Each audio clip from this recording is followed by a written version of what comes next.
Mata Kuliah K3. Kami akan menampilkan video yang berjudul Pencegahan Cedera pada Jarum Suntik. Selamat menyaksikan.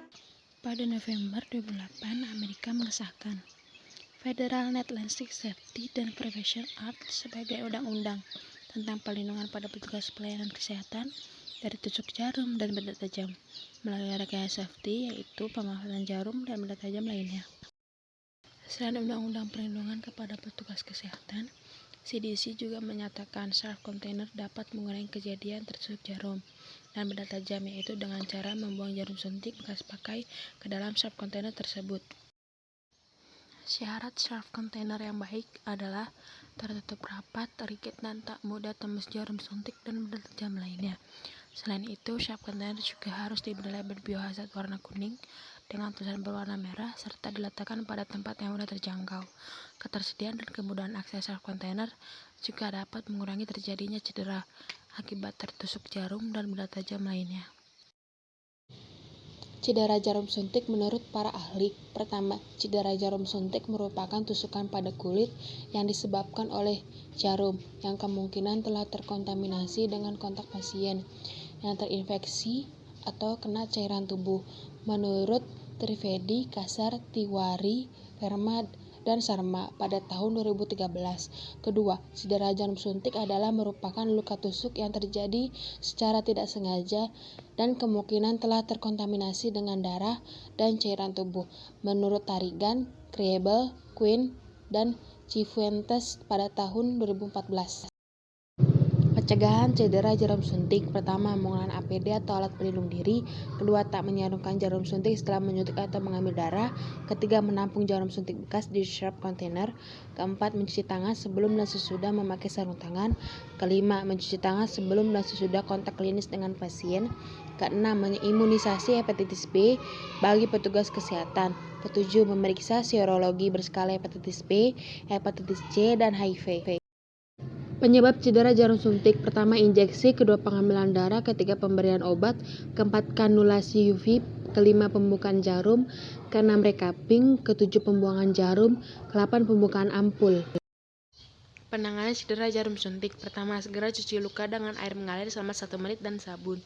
Kedua, bila memungkinkan, keluarkan darah dari luka dan segera tutup dengan kain steril, tapi jangan menghisapnya dengan mulut.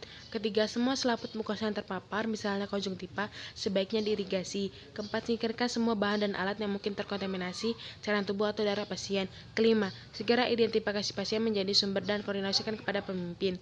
Keenam, laporkan kejadian ini pada pimpinan unit atau instalasi. Peralatan yang digunakan: sharp container, perban, plester, mikropor, betadine, bak instrumen dan bengkok berisi, handscoon, masker, spuit 3 cc, and scrub atau aseptic gel. Sebelum kita kontak klinis dengan pasien, pastikan kita untuk mencuci tangan terlebih dahulu.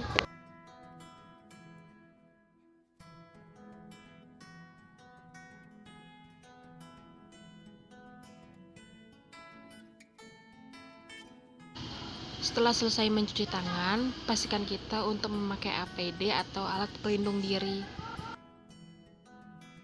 Untuk menghindari cedera jarum suntik, kita harus membuka spuitnya perlahan-lahan lalu masukkan ke dalam bak instrumen. Tujuannya untuk menjaga kesterilan spuit tersebut. Jika ingin membuka tutup jarum spuit tersebut, lakukanlah dengan satu tangan atau one hand.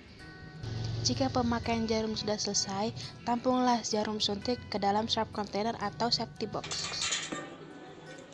Berikut adalah tindakan yang dapat menyebabkan terjadinya cedera jarum suntik. Perawat melakukan kesalahan dengan membuka jarum spuit dengan kedua tangan. Lalu sesudah pemakaian, perawat meletakkan jarum suntik dengan sembarangan. Setelah pemakaian selesai, perawat lupa menutup jarum, lalu memasukkan spuit ke dalam bungkus, menampungnya ke dalam sharp container beserta spuit 3 cc. Akibat kesalahan tersebut, perawat terkena jarum suntik. Tindakan pertama yang harus dilakukan, mencuci tangan dengan air yang mengalir selama 1 menit dan sabun. Bila memungkinkan, keluarkan darah, tapi jangan menghisapnya dengan mulut. Setelah penyucian selesai, jangan lupa lap, lalu tutup dengan kaca steril. Laporkan kejadian ini pada pimpinan unit atau instalasi. Sekian dari kelompok 3 tentang pencegahan cedera jarum suntik.